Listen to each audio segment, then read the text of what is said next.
Jesus, I surrender all to Him. I freely give. I will ever love and trust Him, in His presence daily live. The 14th of November 1900, Volume 4. The Queen Mama refreshes Jesus. Jesus takes Louisa to purgatory. This morning on coming, my adorable Jesus transported me outside of myself and asked me for a refreshment for his pains. Having nothing, I said, "My most sweet love, if the Queen Mama was here, she could refresh you with her milk, but as for myself, I have nothing but miseries." At that moment, the most holy Queen came, and immediately I said to her, "Jesus feels the necessity of a refreshment. Give him your most sweet milk, for he will be refreshed." So our dearest Mama gave him her milk, and my beloved Jesus was all refreshed. Then turning to me, he said, "I feel cheered. You too draw close to my lips and drink part of that milk which I received from my mother, so that we both may be refreshed." So I did. But who can tell the virtue of that milk that came out boiling hot from Jesus? And he contained so much of it that it seemed an immense fount, such that even if all men should drink of it, it would not decrease a bit. After this we went round the earth a little, and at some place there seemed to be people sitting at a little table saying, "There will be a war in Europe, and what is more sorrowful, it will be caused by relatives." Jesus was listening, but he did not say anything on that regard. Therefore I do not know for sure whether there will be or not, since human judgments are mutable, and what they say today they deny tomorrow. Then he transported me inside a garden, in which rose an immense building like a monastery, populated by so many people that it was difficult to count them. At the sight of those people, my adorable Jesus turned his back to them. He clung against me with all of himself, leaning his head on my shoulder, close to my neck, and he said, "My beloved, do not let me see them, otherwise I would suffer greatly." I too clasped him, and drawing near one of those souls, I said, "Tell me at least, who are you?" And she answered, "We are all purging souls, and our liberation is bound to the satisfaction of those pious legacies which we have left to our successors, and since they are not satisfied, we are forced to stay here away from our God. What pain this is for us, because God becomes for us a necessary being whom we cannot do without. We experience a continuous death, which martyrs us in the most ruthless way. And if we do not die, it is because our soul is not subject to this. So sorrowful as we are, being without an object that forms our whole life, we implore God to make mortals experience a minimum part of our pains by depriving them of what is necessary for the preservation of corporal life, that they may learn at their own expense how painful it is to be without what is absolutely necessary. After this, the Lord carried me somewhere else, and I, feeling compassion for those souls, said, "How come, O my good Jesus, you turned your face away from those blessed souls who so much longed for you, while it would have been enough that you just let yourself be seen for those souls to be freed of the pains and beatified?" And he, "O my daughter, had I shown myself to them, since they are not completely purged, they could not have stood in my presence, and instead of flinging themselves into my arms, confused, they would have drawn back, and I would have done nothing but increase their martyrdom and mine. This is why I did so." Having said this, he disappeared. End of the reading. The 14th of November, 1906, Volume 7. The cross expands the boundaries of the kingdom of heaven. Oh, how I struggled and suffered because of his privation. Then after a long time he made himself seen, just in passing, and told me, "My daughter, if perfect resignation is the certain and sure sign of predestination, the cross expands the boundaries of the kingdom of God." And he disappeared like a flash. End of the reading. The 14th of November 1926, Volume 20. How by not following the divine will in the creation, the soul would lack the reflection of its works. How great graces are needed for the sanctity of living in the holy volition. I was doing my usual acts in the divine volition, and I thought to myself, if I spent one day without doing these acts, what would be the good I would lose and the evil I would do? And my always lovable Jesus told me, "My daughter, do you know what you would do? By not doing your acts in my will, you would lack the reflection of all creation. And because you would lack its reflection, on that day the heavens would not extend within you, the sun would not rise, the sea would not flow within you, your earth would not let the new flowering bloom, nor would the joy, the music, the singing of the inhabitants of the air, the sweet symphony of the spheres be heard in you.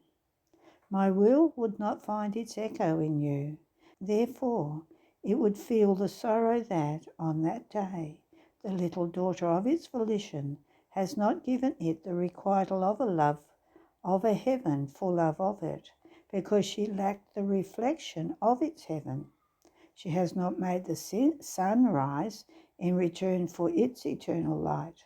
She has not let it hear the sea flowing, nor its sweet murmuring, nor the darting of the mute inhabitants of the waves. My will would feel all of its acts, the reflection of its works, missing in you, nor could it form its echo in you. And in its sorrow it would say, "Ah, today my little daughter has not given me a heaven as I have given to her, nor a sun, a sea, flowers singing, music and joy as I have given to her. Her notes have not harmonized with mine. I have loved her with many manifestations and with incessant love. She did not. See what you would do. My will would not tolerate in you, its little daughter, the void of its works." On hearing this, I said, "My Jesus, my love, may it never be that I give this sorrow to your adorable will. You will help me. You will give me more grace, and I'll be more attentive in order to receive this reflection, this echo, that your holy will produces in the whole creation, so that I may correspond with mine." And Jesus, resuming his speaking, added, "You must know that great graces are needed in order to form in the soul the sanctity of living in my will. The other sanctities can be formed with small graces, because it is not an immense eternal will that they must embrace and possess, but the little particles of it, its commands, its shadow. On the other hand, in this sanctity, they must possess my will as their own life. They must form its cortege and make its acts their own acts. Therefore, seas of graces are needed in order to form this sanctity. My will must bilocate itself in order to extend its sea in the depth of the soul, and then extend another sea of itself, so as to be able to receive what befits its sanctity, its unending light, its immensity without boundaries. The goodwill of the soul is nothing other than the bottom of the sea, that forming the shore surrounds the waters in order to form the sea. My daughter, it takes much to sustain and preserve a divine will in the soul.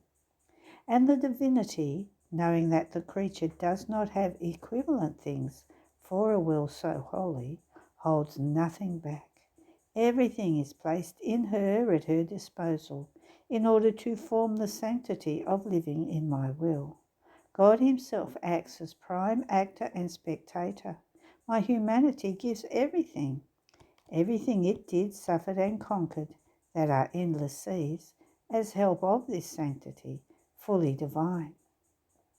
The Queen Mother herself places her seas of grace, of love and of sorrow at her disposal as help, and feels honoured that they serve the supreme will in order to accomplish the sanctity of the eternal fiat in the creature. Heaven and earth want to give, and they give, because feeling all invested by this will they desire, they yearn to help the fortunate creature to fulfill the purpose of creation, the origin of the sanctity that the supreme volition wanted from the creature. Therefore nothing will you lack on the part of your Jesus. More so, since this is my desire from of old, wanted, yearned for, and longed for as long as 6,000 years, wanting to see our image reproduced in the creature, our sanctity impressed, our will operating, our works enclosed in her, and our fiat fulfilled. I wanted the enjoyment and to take the pleasure of seeing our reflector in the creature. Otherwise the creation would be without delight, without amusement, without harmony for us. Our echo would not find the way through which to resound. Our sanctity the place in which to impress itself. Our beauty the place in which to shine. Our love the place into which to pour itself. Our wisdom and mastery would find no place in which to operate and unfold. So all of our attributes would remain hampered in their work because they would not find the suitable material with which to form their work so as to have their reflector. On the other hand, in the soul in whom my will reigns, my will disposes her to become suitable material, so that our attributes may carry out their delightful crafting. End of the reading. The 14th of November, 1928, Volume 25. How the creature possesses the human unity, and one who lives in the divine will possesses the divine unity. One who does the divine will becomes mother. I feel all abandoned in the holy divine volition, and in spite of the privations of Jesus, my poor mind is taken by an irresistible force to follow its acts.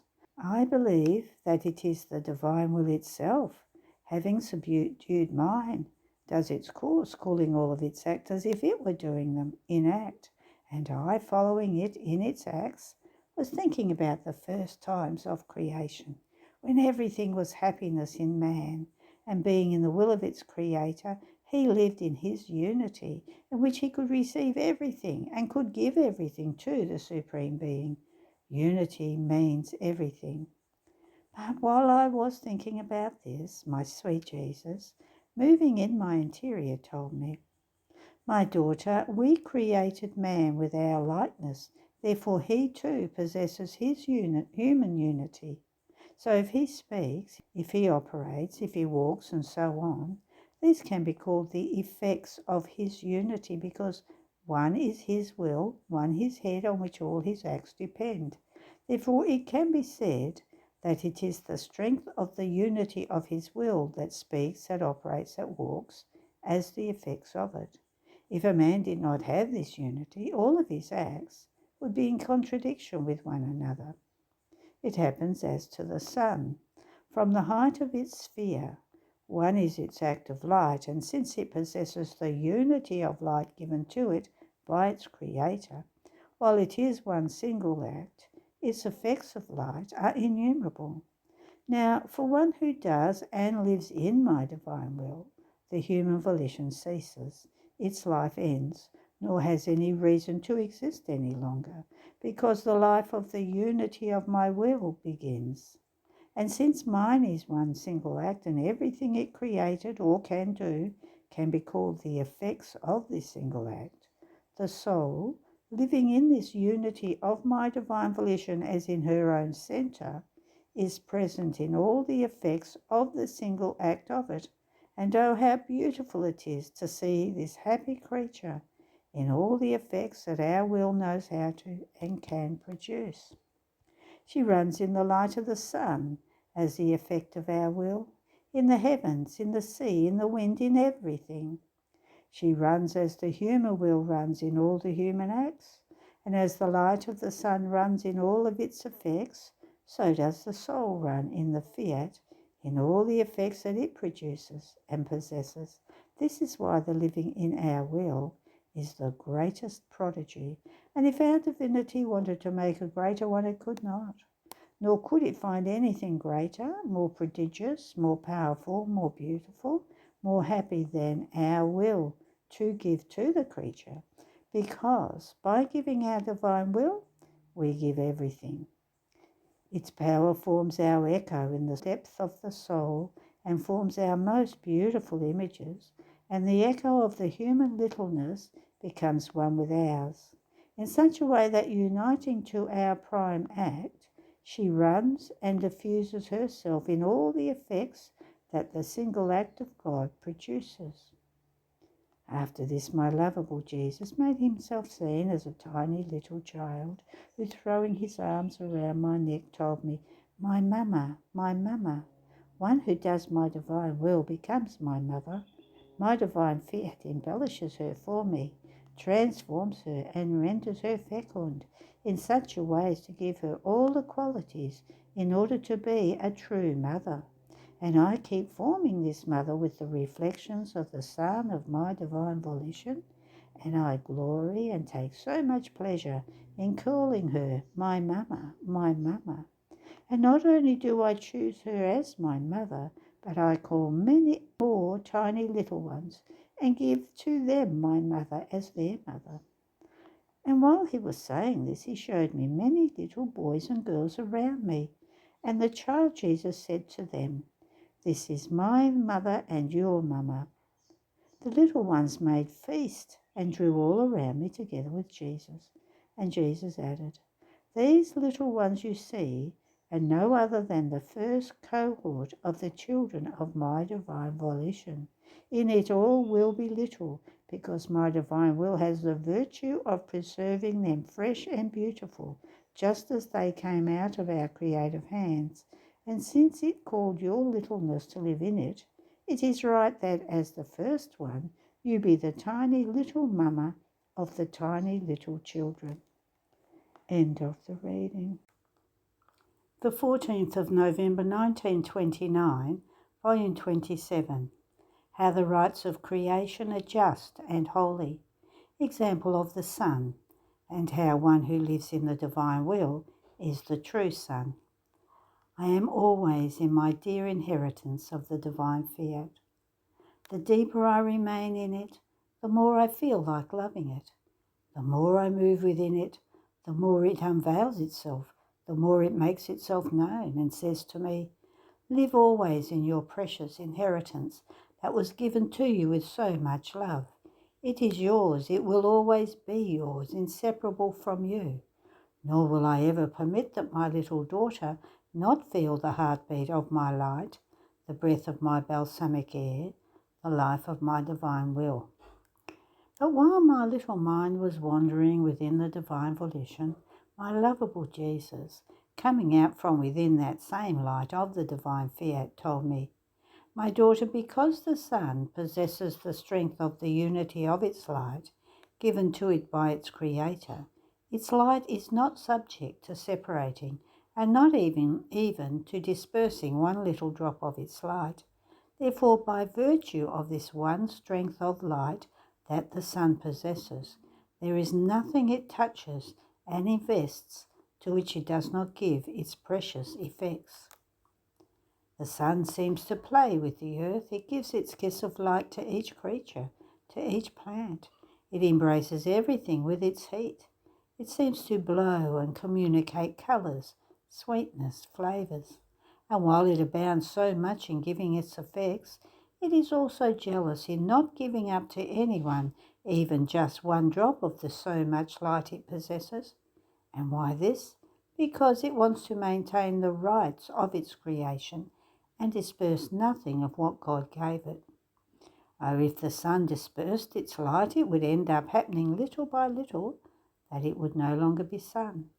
The first rites of how all things were created, including man, are sacred, are holy and just, and with justice all should stick to the first act as they were created. Only man was unable to maintain for himself the great honour of the way he was created by God, but this cost him so much, and therefore all evil swooped down upon him. Now, my daughter, one who lives in my divine will possesses the rights of her creation, and therefore more than sun, she lives in the unity of her Creator. She is the reproducer of the effects of the divine unity. In this unity she gathers everything, embraces everyone, warms everyone, and with the breath of the divine unity she produces in the hearts of creatures all the effects that are present in the kingdom of grace.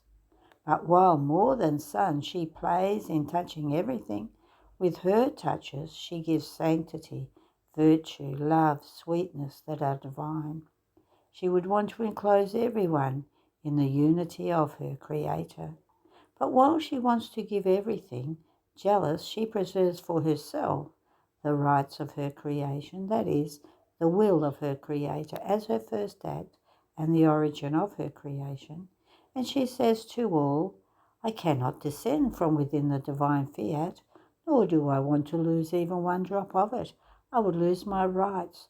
That I do not want to do. Rather, come up, all of you, and one will be the will of all. In this way we will live common life. But for as long as you remain at the low level of the human will, like sun, I will give you the effects of the divine will. However, its life will be always mine, praying and waiting for all of you in the will of our Creator. One who lives in my will is the true sun, that is such that apparently one sees nothing but light and feels nothing but heat. But how many goods are there not inside that light and heat? How many effects? The life and the goods of the earth are enclosed inside that light and heat. In the same way with one who lives in my divine fiat.